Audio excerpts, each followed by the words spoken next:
Good morning students. हमारा पहला lesson है वो कंप्लीट हो गया।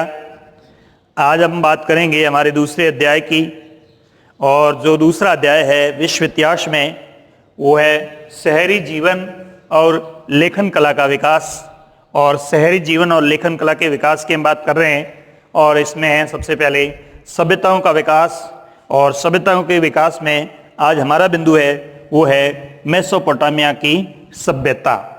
जो विश्व की प्रमुख सभ्यताएं हैं, मिस्र की सभ्यता, मेसोपोटामिया की सभ्यता, सिंधु घाटी सभ्यता, ये जो विश्व की प्राचीन सभ्यताएं हैं, उन प्राचीन सभ्यताओं में से आज हमारा जो बिंदु रहने वाला है वह है मेसोपोटामिया की सभ्यता। इसके बारे में हम बात करते हैं। तो सबसे पहले हम बात करते हैं कि विश्व में लेखन कला और शहरी जीवन, यदि किसी विश्व की पहली सभ्यता में शहरी जीवन की शुरुआत होती है तो शहरी जीवन की शुरुआत होती है मेसोपोटामिया की सभ्यता में शहरी जीवन शुरू होता है। तो ये ध्यान रखना है कि विश्व की पहली सभ्यता है मेसोपोटामिया, जहाँ शहरी जीवन के लक्षण दिखाई देते हैं।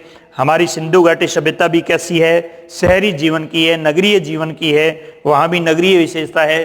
वैसे भी मेसोपोटामिया की सभ्यता में भी नगरीय जीवन यानी शहरी जीवन के लक्षण दिखाई देते हैं। तो सबसे पहले हम बात करते हैं कि हमारी ये जो मेसोपोटामिया की सभ्यता है ये कहाँ पर है, यानी इसकी अवस्थिति क्या है, विश्व में ये कहाँ पर स्थित है।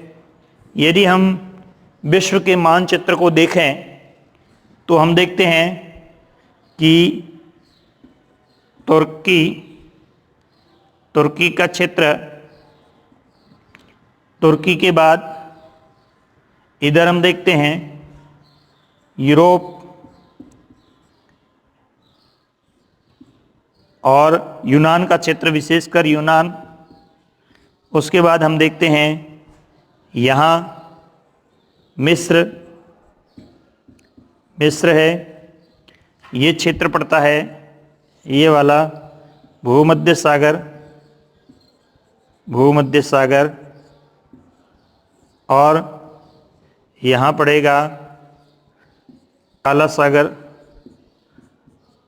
सागर, इधर पड़ेगा कैस्पियन सागर, और ये जो बीच का भाग है यहाँ पड़ेगा फारस की खाड़ी,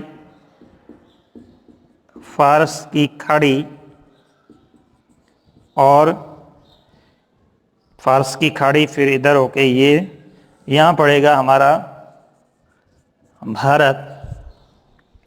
तो ये जो क्षेत्र है पूरा, इसको हम कहते हैं पश्चिमी एशिया।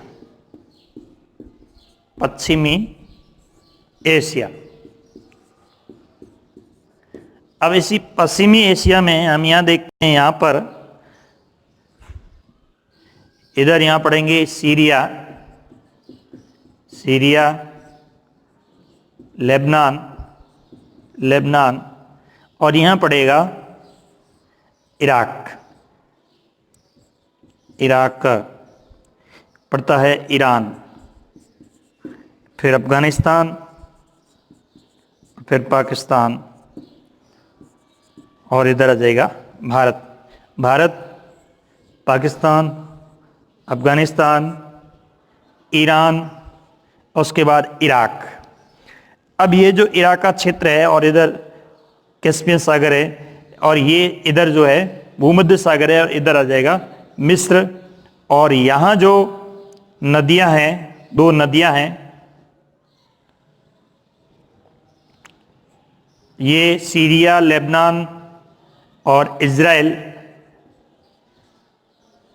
का क्षेत्र।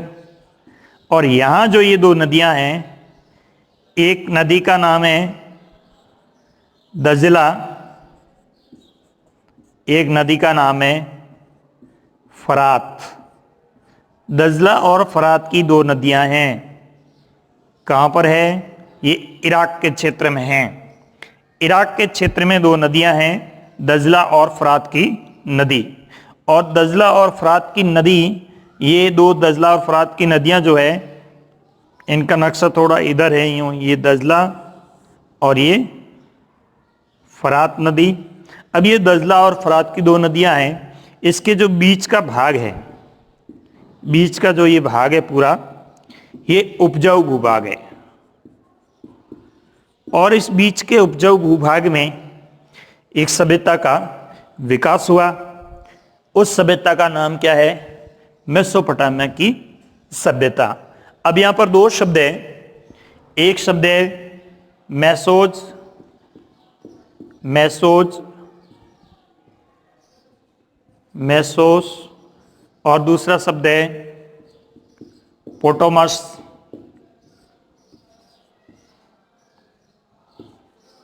पोटोमस। मेसोस और पोटोमस। मेसोस का अर्थ है मध्य। मेसोस का अर्थ क्या है? मेसोस शब्द का अर्थ है मध्य, और पोटोमस शब्द का अर्थ है नदी। पोटोमस शब्द का अर्थ क्या है? नदी। ये दोनों ग्रीक शब्द है, दोनों ग्रीक शब्द बने। एक शब्द का नाम मेसोस और दूसरे शब्द का नाम है पोटोमस।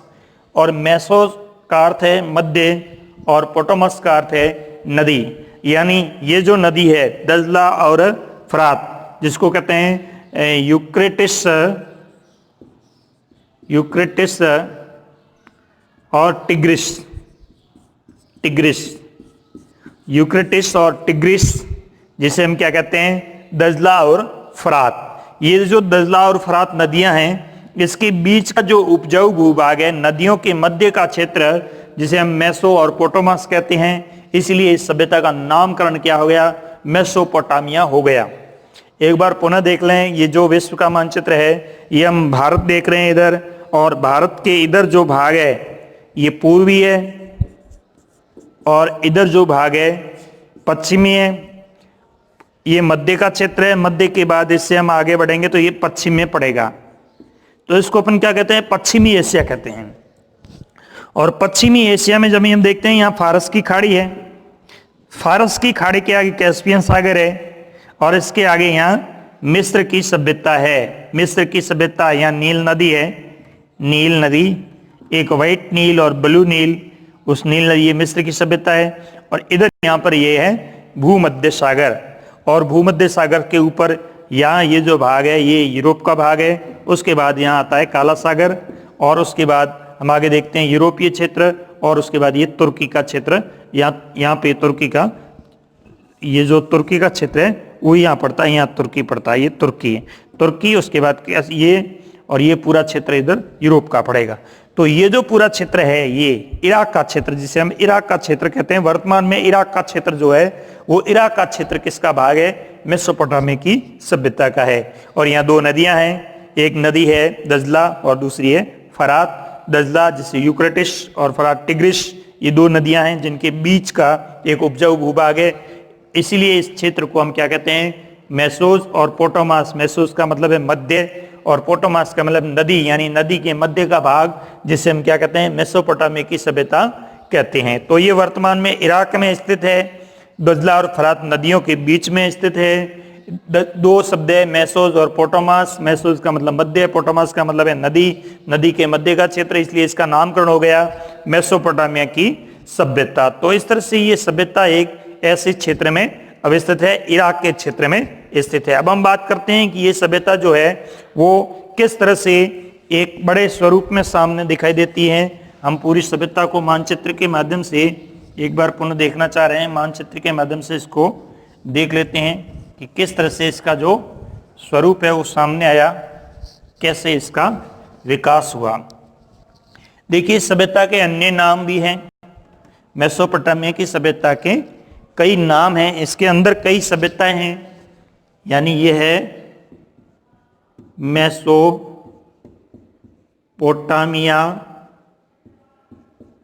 पोटामिया शब्द, ये दो शब्दों से बना है। एक शब्द है मेसोस, दूसरा शब्द है पोटोमस। मेसोस का अर्थ है मध्य और पोटोमस का अर्थ है नदी। और ये जो नदी है कौन सी? एक है दजला, दूसरी है फरात। दजला और फरात, इनके जो बीच का भाग है इसे हम कहते हैं मेसोपोटामिया। मेसोपोटामिया।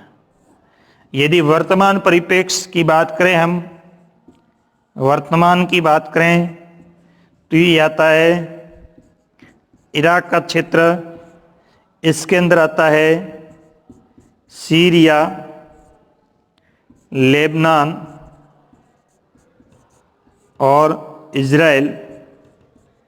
इसके पास, इराक के पास के क्षेत्र है ये तीनों। तो ये जो पूरा क्षेत्र, भौगोलिक क्षेत्र है, ये मेसोपोटामिया की एक भौगोलिक इकाई का क्षेत्र माना जाता है। अब हम बात करें कि ये जो भौगोलिक क्षेत्र है उसको मानचित्र में किस तरह से देखते हैं। जैसे कि हम यहाँ देखते हैं ये भारत है,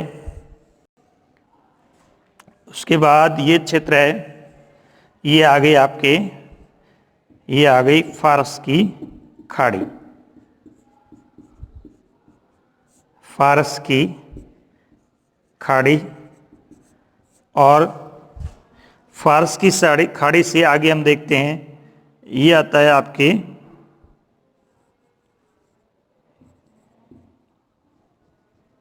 लाल सागर। और यहां आगे आ जाता है ये भूमध्य सागर। और इधर जो आएगा आपके, ये आ जाएगा आपके कैस्पियन सागर। ये आ गया आपके यूरोप का क्षेत्र, और यहाँ आ गया आपके तुर्की का क्षेत्र, कस्तोतोनिया तुर्की। अब ये जो क्षेत्र है इधर आ गया आपके भारत के बाद यहाँ अब पाकिस्तान, अफगानिस्तान, और यहाँ पड़ेगा आपके ईरान। और ये क्षेत्र जो है पूरा, ये क्षेत्र है इराक का क्षेत्र, इराक। और इस क्षेत्र में ये नदियां हैं,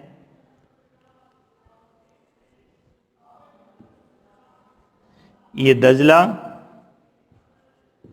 और ये फरात। और इनके बीच का जो क्षेत्र है वो क्या है, मेसोपोटामिया की सभ्यता है। अब हम देख रहे हैं यहाँ पे इसके प्रारंभ में, यहाँ इसके आधे यानी दक्षिण के भाग में, यहाँ सर्वप्रथम जो जाति रहती थी, पहली जाति वो थी सुमेर। और इस सुमेर की जाति के कारण ही इसका नाम हो गया सुमेरिया।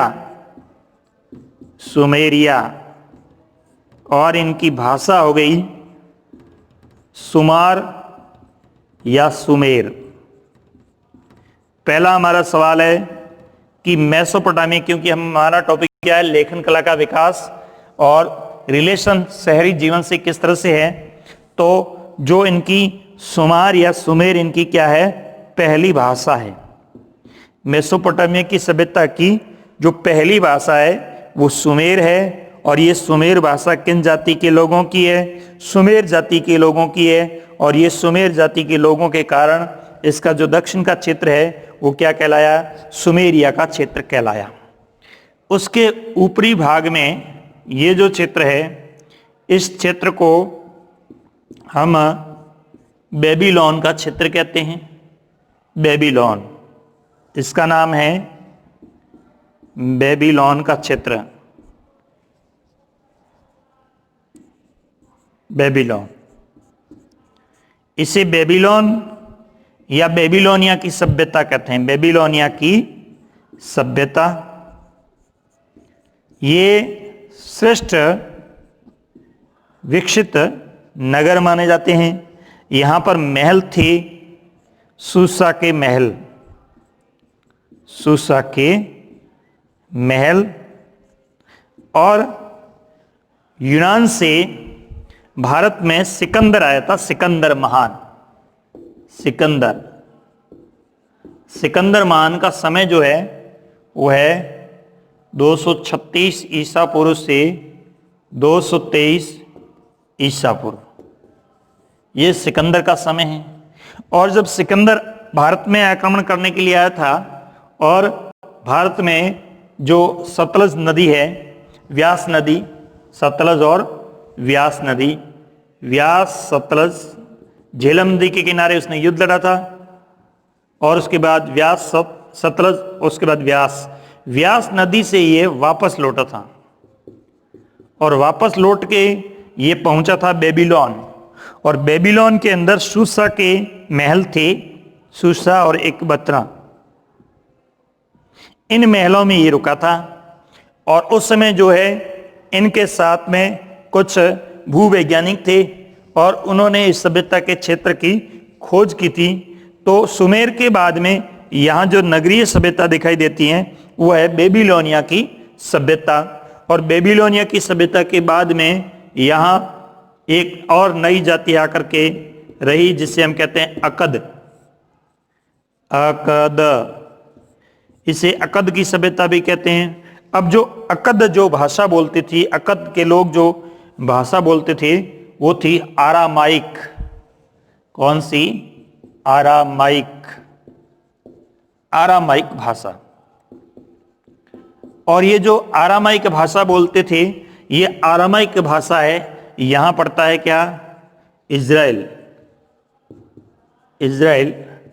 और इज़राइल के अंदर कौन रहते हैं? यहूदी। यहूदियों की भाषा कौन सी है? यहूदियों की भाषा है हिब्रू। तो हिब्रू जो भाषा है यहूदियों की, वो हिब्रू भाषा किससे मिलती जुलती है? आरामाइक भाषा से मिलती जुलती है। अब देखिए कहाँ का रिलेशन किस तरह से बैठता है कि ये जो सुमेर है, सुमेर लोग, इन सुमेर लोगों के उत्तरी क्षेत्र में एक नगर बसता है बेबीलोन का शहर, जिसके अंदर प्रमुख जो शहर थे उसके अंदर आता है उर नगर और मारा नगर। विकसित नगरों की श्रेणी में आता है विकसित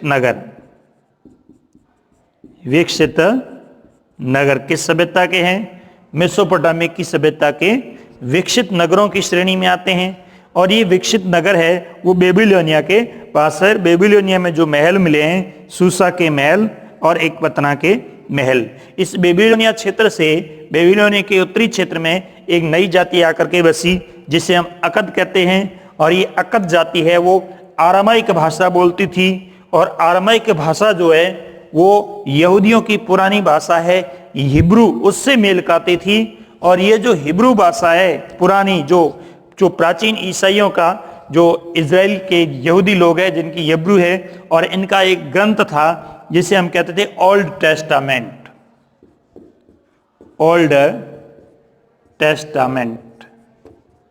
ये प्राचीन बाइबिल है।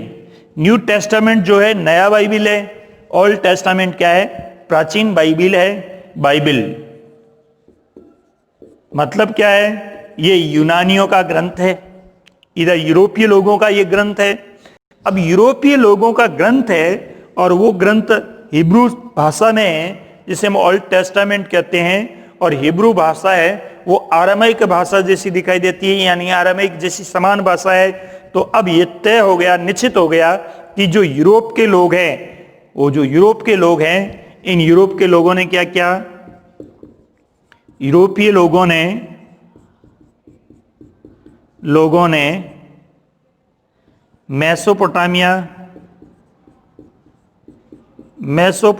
की सभ्यता में नगर, आवास, पहनावा, जीवन शैली, यानी जो भी मेसोपोटामिया की सभ्यता की बातें थी उनका अध्ययन करना शुरू किया। किसने? यूरोपीय लोगों ने। क्यों? क्योंकि इनका पवित्र ग्रंथ जो है ओल्ड टेस्टामेंट वो यहाँ की भाषा में है। इसका मतलब यहाँ आसान हो गया कि इस क्षेत्र में जो साहित्य और कला जो विकसित हुई है, पुराने समय में जो साहित्य का विकास हुआ है, उस साहित्य को यूरोपीय लोग हैं, यूनान के लोग हैं, वो आसानी से समझ सकते हैं और इसी के आधार पर इसके नगरीय जीवन का अध्ययन कर सकते हैं। तो इस तरह की परंपरा है वो प्रारंभ हो गई कि भी कैसे भी हो मेसोपोटामिया की सभ्यता की जानकारी ली जाए। और इसके निमित्त जो ओल्ड टेस्टामेंट है, इस ग्रंथ में एक नई कहानी सामने आई और वो कहानी है नोआ की कहानी। नोआ की कहानी। अब नोआ की कहानी क्या है? नोआ की कहानी वही है जो हमारे मनु की कहानी, हमारे मनु की कहानी। देखिए यहां 3 शब्द में बात करूंगा, मनु, एक नोआ और तीसरा है उत्तनापिष्टम। उत्तनापिष्टम स्टूडेंट्स किताब में ये शब्दावली है, नोआ और उत्तनापिष्टम की कहानी आपके किताब में लिखी है। अब क्या है मनु, क्या है नोआ, क्या है उत्तनापिष्टम, क्या है? देखिए हमारे यहाँ पे जो स्मृति साहित्य हुए हैं, मनुस्मृति वगैरह, स्मृति मनुस्मृति में ये लिखा है कि इस पृथ्वी पर जब देव समूह आताताई हो गए, विलासी हो गए, तो पृथ्वी प्रलय प्रारंभ हो गया, अर्थात जल प्लावन की प्रक्रिया पृथ्वी पर हो गई। और जल प्लावन की पृथ्वी पर इतनी बड़ी प्रक्रिया हो गई कि चारों तरफ जल ही जल हो गया। तब क्या है, मनु नाम का एक व्यक्ति है, वो एक नाव लेकर के आया और उस नाव में लोगों को बिठा करके और हिमालय के क्षेत्र में ले गया और उन लोगों से जो लोग बच गए थे, जीवित रहे थे, उसी से मानव सृष्टि का निर्माण हुआ। ऐसे हमारे स्मृति ग्रंथ कहते हैं।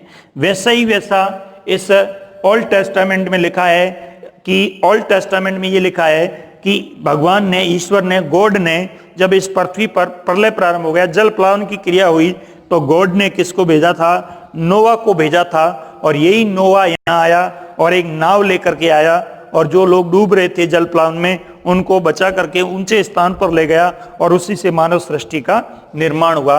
ये नोआ की कथा जो है वो कौन मान रहे हैं? नोआ की कथा मान रहे हैं ओल्ड टेस्टामेंट, जो पुराना बाइबल है वो मान रहा है। और ऐसी ही कथा एक इस मेसोपोटामिया की सभ्यता में है। और मेसोपोटामिया की सभ्यता में इस कथा का नायक कौन है? वो नायक है उत्तनापिष्टम। उत्तनापिष्टम की क्या कहानी है?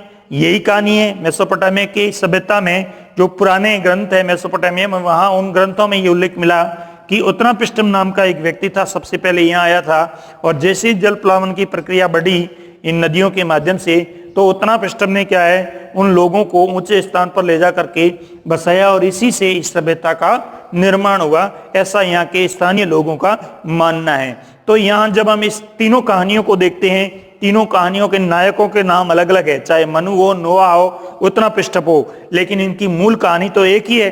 तो इस तरह से जब इस सभ्यता की कहानी मूल एक ही दिखाई दी, तो हम भी क्या देखते हैं कि हमारी जो सभ्यता है, कौन सी हमारी सभ्यता? यहाँ पर सिंधु घाटी सभ्यता। हमारी सिंधु घाटी सभ्यता जो है वो कैसी है? नगरीय सभ्यता है।